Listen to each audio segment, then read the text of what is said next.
7 rail cars have derailed in CPKC's Alyth rail yard in southeast Calgary. The company says cars were being moved at slow speed at the time. Firefighters were dispatched, but no one was hurt and nothing was spilled. Crews spent the evening clearing the scene. Here's what else is happening tonight. In with the new. Here we are, strong, resilient, and ready to build. City councillors are sworn in and ready to tackle several issues. Back to class, but labor strife continues after a government back-to-work order for teachers. And sex abuse charges. A Drumheller restaurant owner accused of assaulting former workers. CTV Calgary, local breaking news with Sean Frenette. Good evening. Pomp and ceremony at City Hall tonight as city councillors were sworn in, the majority brand new to the job. Now they are turning their focus to the issues.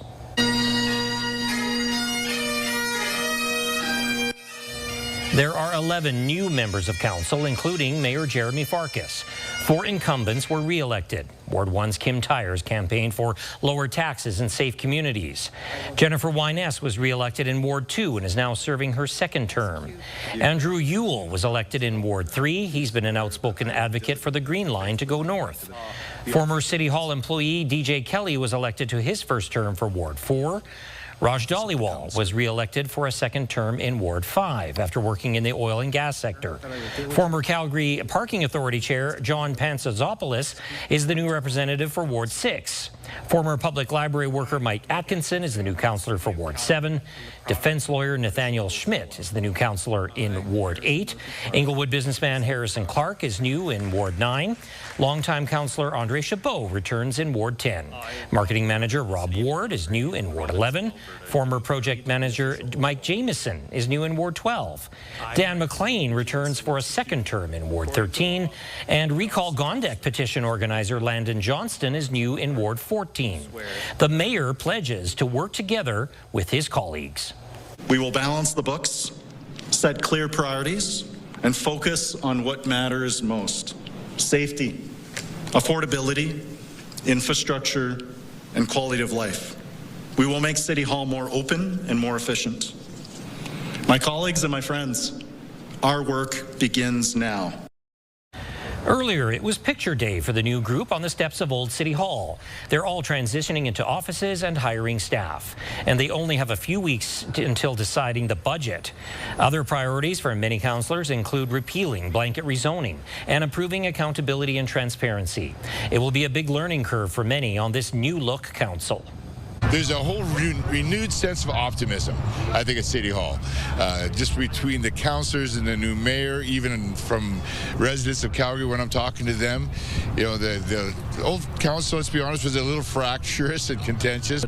First thing's going to be budget, and that's how Calgarians' priorities will manifest. It's going to be action on housing. It's going to be action on public safety, addressing affordability, all of those things that we heard through the course of the campaign. Accountability was my #1 issue, right? And that's finding, if there's waste, we're going to cut it, right? And if there's underfunded programs, we're going to fund them, right? And for Ward 14, there's a lot of specific things that a lot of people have been looking to get done in the last 10 years here. Council will now work on figuring out representation on all of the city's committees. Students return to their desks today for the first time in over 3 weeks. But many high schoolers plan to walk out of school tomorrow to support teachers. After the UCP government's back-to-work order, other union leaders say momentum is building for a general strike. Stephanie Thomas reports. After 3 weeks away from school, kids have gone back to class, and some are worried for their teachers who were forced back by the province. We care a lot for these teachers. Public education. They, you know, we're in grade 12, so these teachers have been with us for just most of our lives, and we want to show our support for them. Other students are worried how they will make up what they have missed during the teacher strike. I'm missing 3 weeks. I'm missing almost a month. That could be a whole unit. That could be maybe a whole section on the diploma that I might not have that extra knowledge that I need to get the grade that I want. Thousands have signed a petition for the January diploma exams to also be cancelled. The Calgary Board of Education is waiting for Alberta Education and Childcare to decide. Alberta's Education Minister told CTV ending the strike was necessary, as was using the notwithstanding clause to limit teachers' rights. Guided by what's best for students, we firmly believed that this was the right approach to ensure students return and remain in class where they belong, where they need to be. Now that any further job action by teachers would be illegal, other union leaders say they are preparing to mobilize. We will begin the process of organizing towards a potential general strike in Alberta. Leaders of Alberta's labour movement aren't saying when they will take job action. In the meantime, members are encouraged to support recall campaigns against UCP MLAs, including one currently underway targeting the education minister, and to make efforts to topple Danielle Smith's UCP government. Students are also starting to rally against the province. The teachers tried to stand up for us, and they wanted to accommodate us and make our education better. But they've been ignored, and we feel that it's now our time to fight for what we believe is right. Stephanie Thomas, CTV News, Calgary. Students at more than 24 schools in Calgary are planning walkouts tomorrow. So far, the only approved recall petition against an MLA is aimed at Education Minister Dimitrios Nicolaides in Calgary-Bow. But the Service Alberta Minister believes 12 MLAs in total are being targeted. Listen, we've known for a while there is a left-wing group that is weaponizing the recall process. They're targeting 12 of us. That was not the intent of recall. Dale Nallis maintains recall legislation is intended for MLAs who behave egregiously or commit an indictable offense. A new survey shows Albertans aren't happy with the UCP government over its handling of the teachers' strike. New numbers from Leger suggest voters are turning away from the UCP, but the party would still likely win if an election were held today. Tim Brooke has more. 61% of Alberta voters feel the province is headed in the wrong direction, according to a new poll. That's 10 points higher than in May. And there's reason to believe one thing in particular is driving the dissatisfaction. That's not surprising. Much of that, I think, has been due to the teacher strike. Leger's Government of Alberta report card polled voters in early October, just as the labour dispute was beginning. Its findings suggest most Albertans believe teachers are handling the situation better than the government. So when you listen to the government, it's about salaries. When you listen to the teachers, it's about the student experience, and the parents are buying the student experience. Leger's numbers say that if a provincial election were held today, the UCP would still win, but its gap with the NDP is shrinking. Some of that is due to the party leaders, with Naheed Nenshi now polling 5 points higher than Danielle Smith. She says one thing, and behind our back, she's doing another thing. I don't think of a lot that makes me happy. Just her response to education in general. It's just kind of crappy. The momentum is shifting in a very big way, and Albertans are saying, look, if we want better, we got to elect a better government. One ousted UCPer believes Smith is inching the Conservative brand in the wrong direction, and that previous talk of an early election call when Smith was riding high in the polls is now being given a rethink. The UCP has really become a party of division, and they've pushed themselves to the extreme. The PC voter has been pushed out of that party. No one from the UCP caucus would grant CTV News an interview Wednesday, but a statement sent acknowledged the difficult current situation. It says parents and teachers were impacted and stressed during the strike, and the party recognizes that's why it passed Bill 2 to restore stability for families across Alberta. The next provincial election is slated for October 2027. Tim Brooke, CTV News, Calgary. Leger's survey polled 1,045 voters. It was an online survey with no exact margin of error. Leger says it would be no greater than 3%, 19 times out of 20.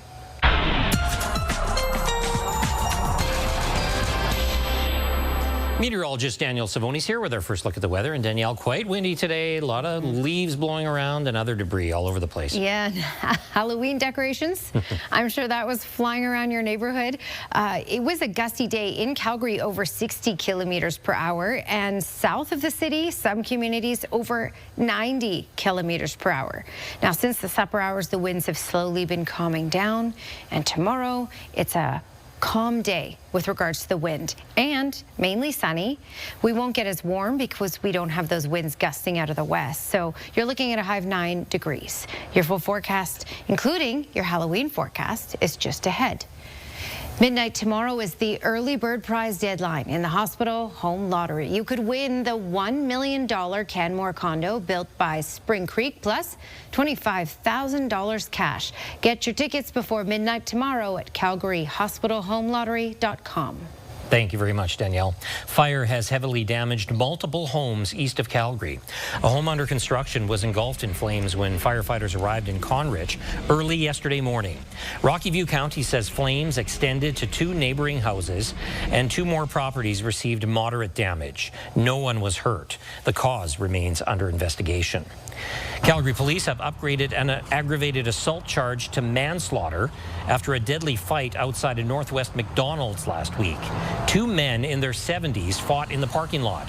The injured man, Kwok Leong Lau, initially declined medical attention, but was taken to hospital a few hours later where he died. The accused is 79-year-old Chiu Man Nguyen.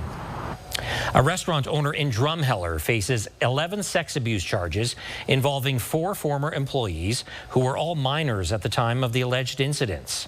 Bernard Germain is the owner of Bernie and the Boys, which was featured on the popular television show You Gotta Eat Here in 2013. Earlier this month, the 59-year-old was charged with sexual assault and sexual interference after a woman reported a series of assaults when she was under 16. According to court documents, the accusations stem from her time at the restaurant between 2017 and 2019. RCMP announced more charges today after they said 3 more people previously employed by Germain came forward. They were minors at the time of the alleged offenses. I can tell you that there were 4 victims, and they all are aware of each other and they know each other. They all work together as well at roughly the same time of these allegations. Germain has been released from custody and is due in court November 21st. Calgary police officers say inadequate staffing numbers are leading to safety risks, poor response times, and overall burnout. That comes from an internal survey conducted this past summer. Only 11% of those surveyed believe the service is adequately staffed, down from 14% last year. Support for leadership is improving, up to 36% from 30% last year. Mark Neufeld resigned as chief in May, with Katie McClellan taking over. Overall, employee morale has trended up for a 3rd straight year. The chief says the service is understaffed. We continuously have to move our resources around when we have busy days, 7 days a week. And so, as you alluded to, we're working hard with the commission to come forward with a budget. There will be a lot of asks for additional sworn members because the short answer to your question is we are understaffed on the sworn side. More than 1,600 staff were polled online with a 49% response rate. The Bank of Canada has cut its key interest rate. Still to come, some financial planning advice for Albertans in the wake of this drop.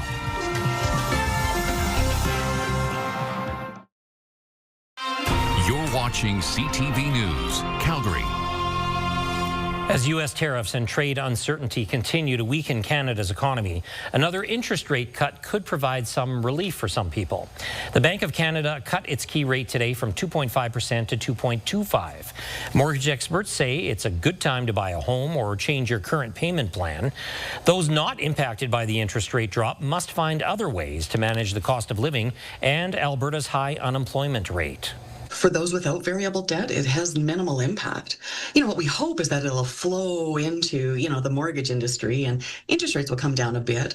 But I encourage Albertans, given the unemployment rate, the high levels of debt, and the cost of living, that this isn't the time to go hog wild. It's the time to take a nice deep breath if it gives you some breathing room, but then make some strategic plans to deal with the next 18 months.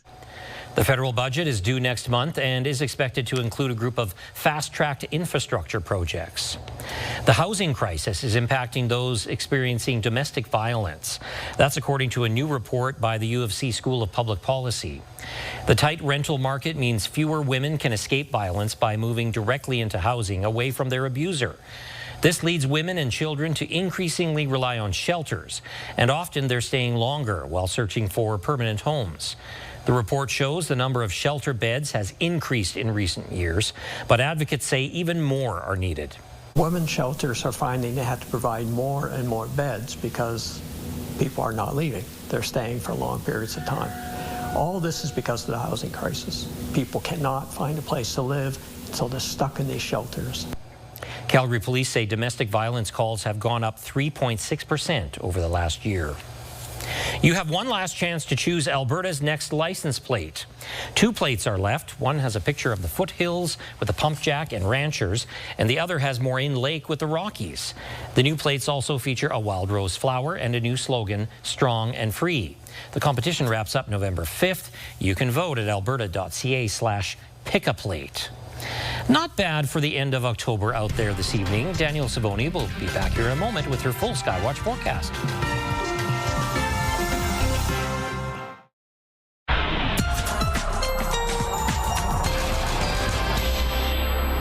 Well, I'm sure you felt it, you heard it, the wind, it was gusty today. Calgary, we got over 61 kilometers per hour when we're looking at the maximum wind gusts. Ooh, check out the areas south of Calgary in the 90s. Pincher Creek, Lethbridge, a lot of hats flying all over the place, hair, Halloween decorations. It was a day. 76 was the max in Medicine Hat. So yes, we've had gusty conditions today. The winds have been calming since the supper hours and will continue to calm down. So by 2 o'clock in the morning, we should have pretty quiet conditions, and things will clear out as well. Right now, there are some isolated showers passing through, especially to the areas east of the QE2 towards Medicine Hat. Don't be surprised if you're out late at night to see a couple raindrops. But again, this is short-lived. It's nothing significant, and it's on its way out in the overnight hours. And this is going to set us up for all sunshine tomorrow. So look at tomorrow. Mainly sunny skies. All right, and calm winds. All right, Futurecast showing you Friday. Friday, a big day. Halloween, a lot of people out, especially by the supper hours. We're looking at sunshine for the morning.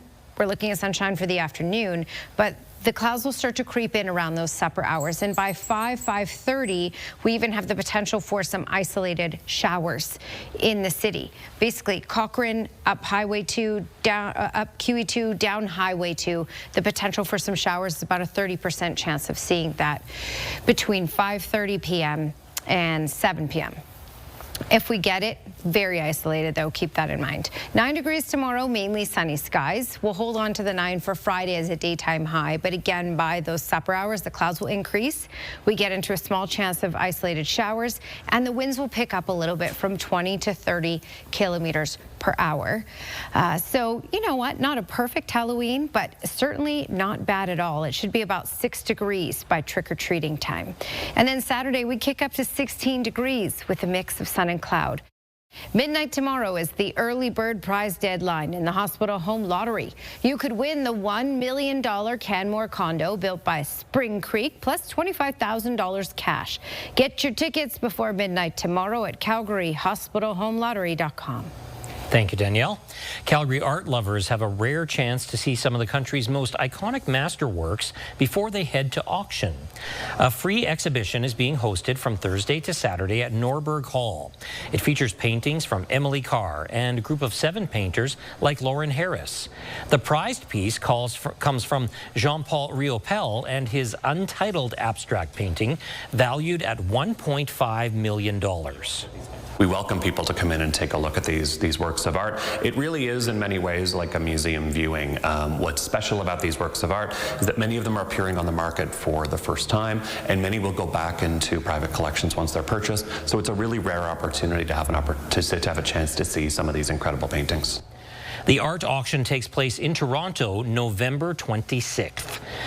The Stampeders' quest for the Grey Cup will take them through Vancouver. Can they defeat the Lions in their own den? That story coming up.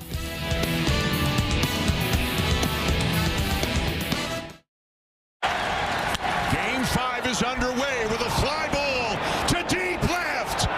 Gone! What a start for the Blue Jays tonight. Davis Schneider puts the first pitch of the game out of the park. That was followed in the next at-bat by another home run by Vladimir Guerrero Jr. Treya Savage set a World Series rookie record with 12 strikeouts, and the final score was 6-1. The Blue Jays lead the series 3-2. They could wrap it up in Toronto Friday night. It was Hitman Halloween night at the Scotiabank Saddledome with trick-or-treating on the concourse. Before puck drop, on the ice, the Hitmen grabbed an early lead against the Red Deer Rebels. Wrist shot is on. Conra the save. The rebound in front. They score! Luke Trevors opened the scoring for the Hitmen in the first period with his first WHL goal. In the second period, Ben Macbeth pots his third of the season, making it 2-0 Hitmen. The Hitmen go on to win by a score of 4-3 in the shootout. And in Lethbridge tonight, Luke Cousins scores his 9th goal of the year in the third period, but his Hurricanes fall to the Edmonton Oil Kings by a final score of 8-6. The Calgary Stampeders travel to Vancouver to face the Lions this weekend in the Western semifinal. The winner moves on to face Saskatchewan. Glenn Campbell has more on the Stamps' preparations. The Calgary Stampeders had a tough time with the BC Lions in the regular season. The Lions won both games against the Stamps, 52-23 on September 19th and 38-24 on October 4th. The good news for the Stamps, they're on a 3-game winning streak heading into the playoffs. Confidence is definitely something you can build momentum. They've got 6 in a row, though, so they got the same. I mean, listen, we know it's playoff football. I think it's sometimes in playoffs, it's get a pretty good start, get a fast start, get the lead. If you do that, it puts the pressure on you. The other team realizes, this is do or die. Even though the Stamps and Lions finished the regular season with identical 11-7 records, no one seems to be giving the red and white much of a chance in the West semifinal. Experts can't play football.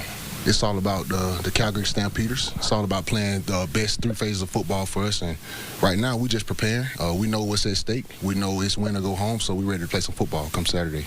Quarterback Vernon Adams has been in the CFL for 9 seasons, but has yet to play in the Grey Cup. He'd love to get there this season. Yeah, it matters a lot, man. I think we all play to become champions, so it really does matter, but I can only control what I can control and be the best version of me and be in the make plays mode. Don't do too much. Try to own the ball and move the ball as well. The Stamps have a lot of players that haven't been to the postseason yet, so veterans will have to lead the way. It's playoff season a little bit different. It's going to be some highs and lows, but you just got to stay in the middle, keep your composure, and then when it comes down to it, make your plays. Glenn Campbell, CTV Sports, Calgary. Kickoff at BC Place Saturday is a little after 3:30 p.m., and you can catch that game, of course, on TSN. Thank you for joining us tonight. Have a great remainder of the evening.